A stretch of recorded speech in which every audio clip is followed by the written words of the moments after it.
Salam jumpa dan salam dalam kasih Kristus.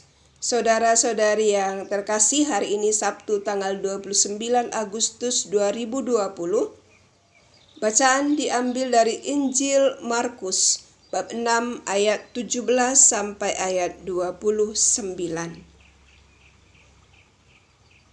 Sebab memang Herodeslah yang menyuruh orang menangkap Yohanes dan membelenggunya di penjara berhubung dengan peristiwa Herodias, istri Filipus saudaranya, karena Herodes telah mengambilnya sebagai istri. Karena Yohanes pernah menegur Herodes, "Tidak halal engkau mengambil istri saudaramu." Karena itu Herodias menaruh dendam pada Yohanes dan bermaksud untuk membunuh dia. Tetapi tidak dapat, sebab Herodes segan akan Yohanes, karena ia tahu bahwa Yohanes adalah orang yang benar dan suci, jadi ia melindunginya. Tetapi apabila ia mendengarkan Yohanes, hatinya selalu terombang-ambing, namun ia merasa senang juga mendengarkan dia.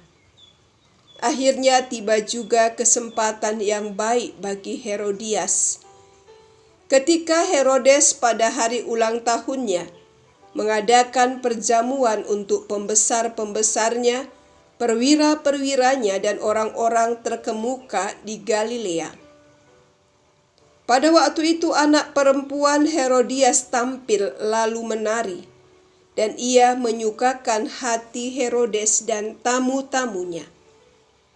Raja berkata kepada gadis itu, "Minta daripadaku apa saja yang kau ingini, maka akan kuberikan kepadamu." Lalu bersumpah kepadanya, "Apa saja yang kau minta akan kuberikan kepadamu, sekalipun setengah dari kerajaanku." Anak itu pergi dan menanyakan ibunya, "Apa yang harus kuminta?"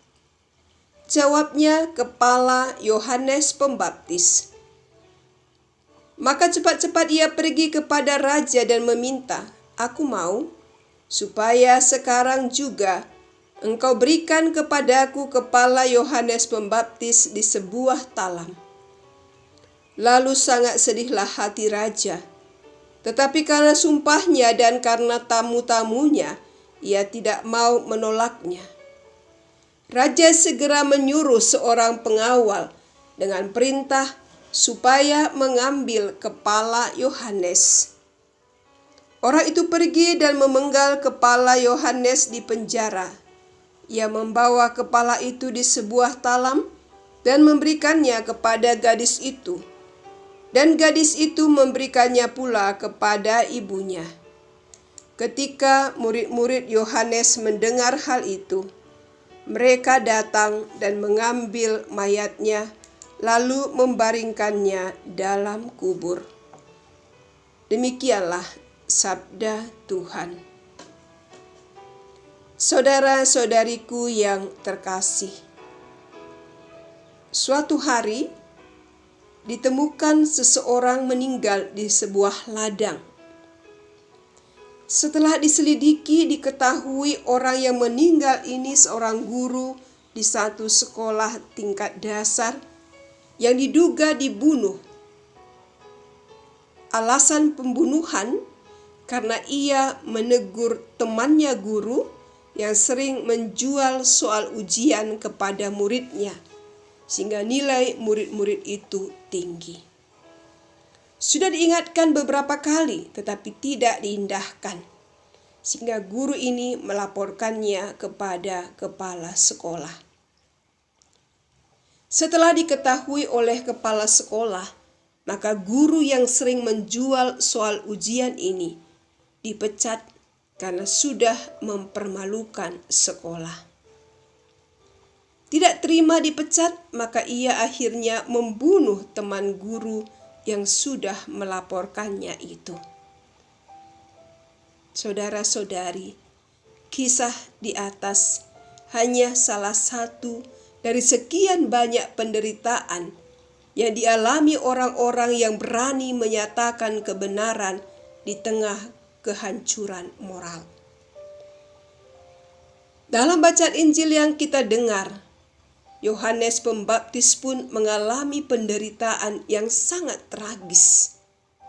Karena Yohanes Pembaptis menegur Herodes dan berkata, "Tidak halal engkau mengambil istri saudaramu." Teguran yang ditujukan kepada Herodes telah melukai hati Herodias. Maka Herodias berusaha membunuh Yohanes melalui putrinya pada waktu ulang tahun Herodes. Ulang tahun Herodes merubah segala-galanya karena Herodes membuat suatu janji yang tolol kepada anak perempuan Herodias. "Mintalah daripadaku apa saja yang kau ingini, maka akan kuberikan kepadamu." Lebih dari itu, Herodes juga bersumpah, "Akan kuberikan kepadamu meskipun setengah dari kerajaanku." Anak Herodias ini menari begitu memukau para tamu, sampai Herodes terlena dan mengeluarkan ujaran janji yang berlebihan. Tetapi sewaktu anak Herodias meminta kepala Yohanes di sebuah talam, Herodes kaget dan bingung. Tapi demi menyelamatkan harga diri, tak ada jalan lain. Ia pun menyuruh memenggal kepala Yohanes. Herodes sebenarnya tidak tega membunuh Yohanes yang dianggap baik dan suci ini. Ia sering mendengarkan ajarannya, tetapi karena sumpahnya dan demi harga diri dan nama baiknya, ia tega membunuh orang yang dianggap baik dan suci. Saudara-saudari yang terkasih, hidup untuk memperjuangkan kebenaran ternyata tidak selalu mudah. Perjuangan dan keberanian kita bisa berbuah penderitaan, bahkan mungkin ancaman kehilangan nyawa.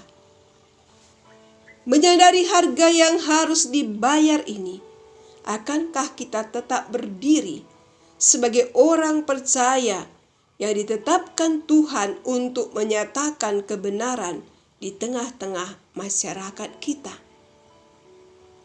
Beranikah kita menegur dengan kasih saudara kita yang bersalah? Beranikah kita menegur untuk meluruskan yang salah, apapun resikonya? Tugas ini tidak mudah, bahkan bisa dikatakan sangat berat. Jika kita tidak bisa menjadi seorang Yohanes Pembaptis yang berani menyuarakan kebenaran, maka janganlah membiarkan api kebencian merusak hati kita dan mematikan sesama yang adalah citra Allah. Amin.